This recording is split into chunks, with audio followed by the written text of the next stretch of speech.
Look, How's it going, man? Look, I pulled this bike out of my garage, Uh-huh. man. I mean, my back has been killing me. Yeah. My wrists are numb. Can you give me some advice or something on, maybe I'm doing something wrong? I gotta be honest with you, man. I think you're on the wrong size bike here. Really? Yeah.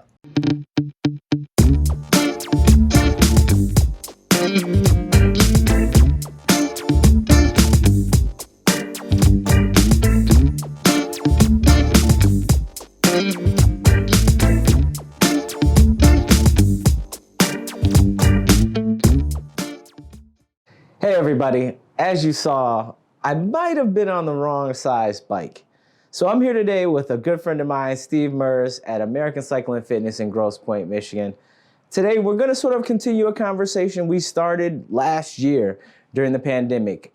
We talked a lot about fit versus size and what that meant, but we weren't in the studio and we didn't have this really cool contraption here to talk about. So today, we're gonna continue that conversation. Steve, what's up, man? How you been? I'm happy to be here. Everything's good. I'm just coming off of vacation, so I'm ready to work.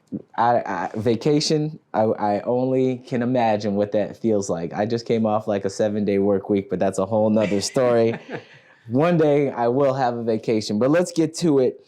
We talked earlier about size versus fit, okay? I feel like a lot of people don't really even understand what a size is. They go to like their big box store and they say that bike looks like it fits, or they just grab a bike. So can we talk a little bit about what a size is first?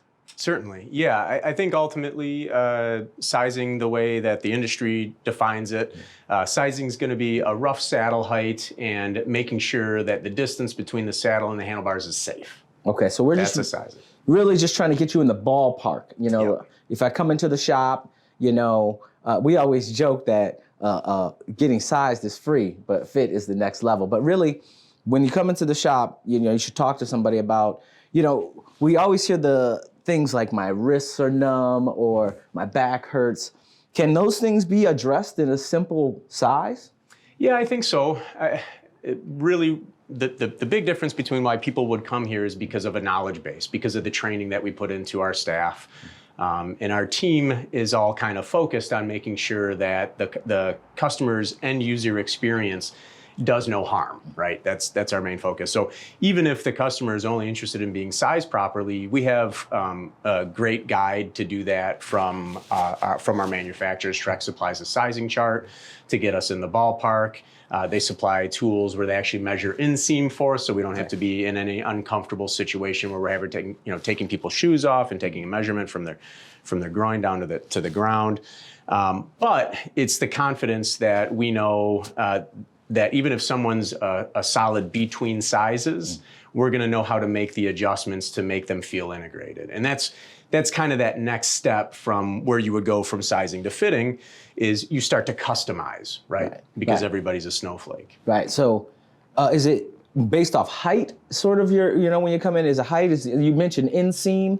Are Yep. those a couple of things that play Yeah, those are into going it? to be your two parameters for sizing. Okay. Those are going to be your guidelines, is overall height and then how much of that is legs. Now, for your staff to know, okay, well, I've got overall height, I've got inseam, but the person might have T-Rex arms and what that might have to do to the front end of the bike. Or that person is built with a nice solid base and they might need support at the saddle. And that's when things start to kind of steamroll towards fitting. Absolutely. Right. Absolutely. You know, when I grew up, people always said that if the seat came to a certain level on your hip or something, is that true? You know, is that a rough way of doing it? It's a range, right? Right, because like I said, so I used to work on, my massive bike ride, so we didn't have a lot of time to do a lot of conversating. So we always sort of looked at it and we said, well, it sort of sits here, so it should feel okay. Like I said, is that a real judgment? Can you say that? Or if you've done it enough times, right? Okay. So the human body is really amazing at like storing this information. Like you at this point, when you go to raise your saddle for a ride, I'm pretty sure you don't put a tape measure on it, although you could. I could teach you how to do it and you could replicate it every time. But you have this feel of like shink, you know what I mean? Like just the movement of that seat post to a certain height. So the body actually gets really good at knowing like, hey, the last time I had it at this height, it felt good. And eventually you'll start to replicate, but it takes, hundreds, maybe thousands of times to do that, right? So if someone's not used to adjusting their own bicycle. That's why they come into a bike shop, for folks that have had those experiences and accumulated all that information. Yeah. So another thing is, I think a lot of people think that what we're talking about is specific to road bikes or mountain bikes, or what people might consider more technical. But this goes across the board for e-bikes and everything, because really, on the e-bike experience, that's what we really talk about. But does that still go across the board? I mean, are we still looking for that same specific fit? Yeah, straight up, just like the title of the book, it's not about the bike. We want the bike to almost kind of like disappear underneath you. So it's the integration of whoever that person is to their machine, so that they get excited just looking at it, because they know that it complements them, because it doesn't annoy them. It doesn't make them want to like get this over with. It's just like a pair of shoes or anything else that you're moving in. You want it to feel like a seamless integration of your experience. So yeah, certainly anybody can want that from any piece of equipment, whether they're worried about having fun, or they're worried about performance and potential overuse injuries because they don't want to get derailed from their goals. Right. Sizing and fitting and knowledge of anatomy and how the human moves and how they're going to be using their equipment transcends all level of bike. A lot of times when people come into the shop, they associate pain with bike riding, like because they've been riding so long improperly, they think that numb wrists or a hurting back is sort of a badge of honor. I've heard people say, I've ridden so long that, I'm in pain. But that's not real.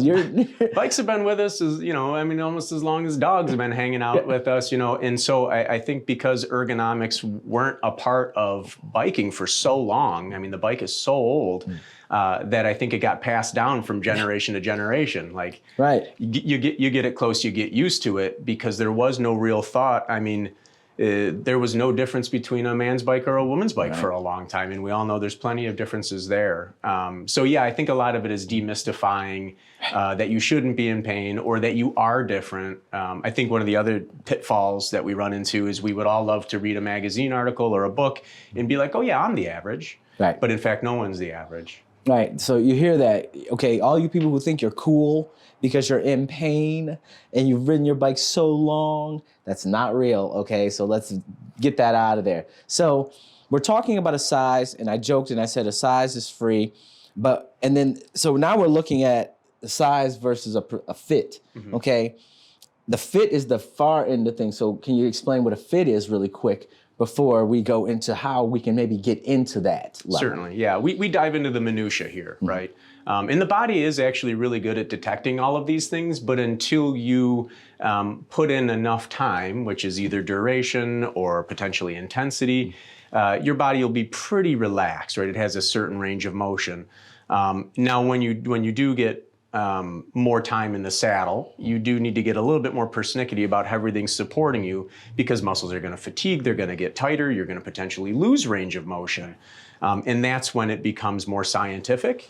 Okay. That's when the sports science starts to enter. And again, do no harm is our main goal, just like any clinician. So you want to make sure that you're looking out for their best interest. And when the goal changes, whether that, going for a picnic with your family, or maybe starting to ride in a group for maybe 5 to 10 miles, or exploring your community versus getting ready for an event or a race, those are all very different goals. And we often say to folks, it's okay to be a person that rides a bike versus a cyclist. Right. Those are, yes, it's two wheels, but those are very different needs, requirements, and experiences. And we like to make sure that everybody's having their best experience. Yeah. So a precision fit, that's a 2-hour excursion with you personally, one-on-one, really dialing in. Like you said, the minutia of everything. When you look at this, you are talking about, when I first saw this, I didn't even think about, crank, how these things would affect your ride. I thought all of them were the same. But once again, so we're talking about, this is the 2-hour full extended excursion. Is there a midpoint where I can sort of get in? If I'm, I've got a size, that's the free, I got my bike, I'm getting a little more serious, I've been riding a little bit more, but I don't know if I'm ready for this. Is there somewhere maybe of an entry level that I can talk to you guys about getting in and start on that level? Yeah, to be fair, to be fair, it's not one service fits all, right? So it is kind of a graduation of your abilities and your goals and your experiences, right? Because your subjective feedback is going to be just as important as getting dialed in with some of the subjective feedback, measuring angles and pressure and power and so on and so forth. So I think the next thing from a sizing is not customization, because I think customization again kind of makes people feel like it's going to be expensive. It's a spendy word. It's got dollar signs associated with it. So I think personalization is what comes next. It's sizing, then personalizing. Right. And you always, when you're sizing somebody, you kind of throw out those teasers like, I just want to let you know, just by working with you, your personality, your body type, and you don't want to become too personal, but you are trying to personalize. You're going to like it that much more if we can make it complement you. Quite often I use the analogy, like folks that eventually, buy dogs, you see somebody walking with a dog owner and they're like, but that dog looks a lot like their owner, right? Because they start to associate, right? And so eventually a bike will look a lot like their owner when we start to continue to dial it in. It's an evolution. Yep. And it complements their personality and their goals and personalizes their experience. Oh man, this is amazing. So one more question, and then I'll get some info from you. Is there anywhere I can sort of start? As I was leaning on this, where would I start? I'm looking at the grips, and a lot of times people come in and they say, oh man, I've never seen this type of grip. Mm-hmm. But you're looking at an ergonomic grip. Is that where a base level where I could start, or would I start with maybe the seat? Great question. I mean, you don't want to devalue the process, and the process is from the feet up. Feet, pelvis, spine, head, neck, shoulder, hands, right? So you just kind of move through the body. Now, if someone comes in and says, I'm having some real issues with my hands, well, certainly an ergonomic grip can help with that, but you got to let them know that might be a Band-Aid, right? So me starting here is me giving you what you're interested in knowing about, right? But it could be that the pelvis is unsupported and their center of gravity is too far forward, and now they have no choice but to overweight their hands because their core can't stabilize their noggin. Now that's like, what? I didn't realize there was so much to this, right?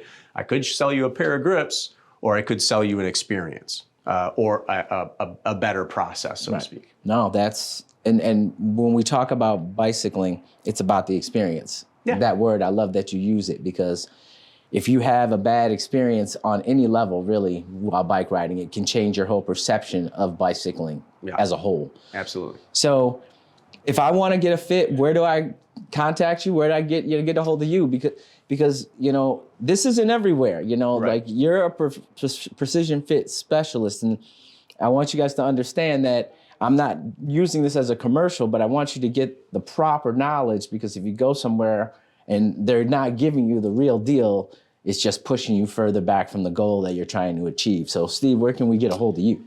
Well, you can get a hold of me here. American Cycle and Fitness is a network. We've got 8 stores, and we've all kind of we've been on board with what fitting can offer our clientele for about 6-7 years now, and even before that, there were definitely companies that were dabbling in trying to educate retail on how to make this service available in a retail setting. Ultimately, what I used to teach to my clients, whether they were sports medicine professionals or clinicians or retail sales associates, is that the best way to sell a fit is to let them know that you've got someone on staff with years of experience, that they're using tools to actually take measurements and record, right, so that they can be a little bit more precise than just guesstimate. Mm-hmm. And this is when we start to move in that fit realm, right, and that there's going to be follow-up documentation, right? Yeah. That's ultimately how you find somebody, is you're looking for those bullets. Gotcha.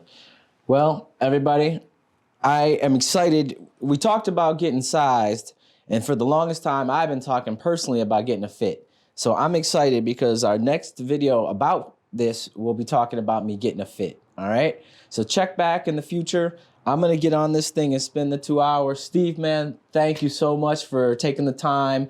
We're going to take some shots around this place, because when you talk about tools, it was even blowing my mind, and I work for the company. I came in here to see all this stuff all over, the amount of seats and the amount of, everything that you had, the technology. And that's another thing, is like, you look at this, but the technology is really a huge asset to you as well. Yeah, and it's not to disregard what the customer is going to bring to the conversation. You've got to be an active listener as well. A good fitter is a good listener and someone that can control the variables, and the technology is just there to help me during the process document things. So yeah, being in the space and seeing the technology is great. It definitely sells the sizzle, but ultimately, if you're in good hands with the right training and the right staff and the right relationships that you're building with your associate or your friends or whomever, hopefully you'll be in good hands here with American Cycle and Fitness. So please look us up. All right, brother. Once again, thank you. And thank you for tuning in to another episode of the E-Bike Experience. We'll see you guys next week.